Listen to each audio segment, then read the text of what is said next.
Today we're going to install new spark plugs on this 2007 Toyota Camry. Alright, so here we have the special socket that has the little rubber seal to hold the spark plug in. 5/8, we're going to go ahead and drop it in here. Screw it into place. I already have the other one set. All these had the pigtails broken on them, so what I did was zip tie them together. That way I make sure they don't come out. Once that is in there, we're going to go ahead and secure it down.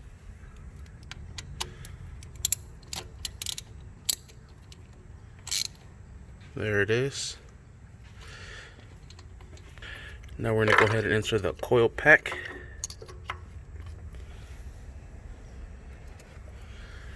Put in the screw that locks it into place.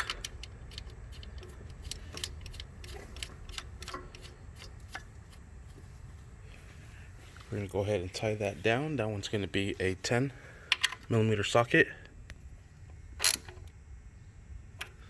Go ahead and connect it.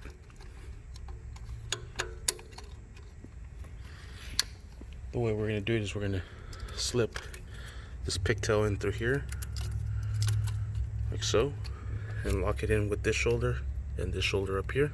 Alright, there it is, nice and tight. Now we're going to go ahead and put the cover on. Go ahead and secure the top with its screws and nuts. And there it is, and that is how you install new spark plugs on the 2007 Toyota Camry. Thank you for watching. Please like and subscribe.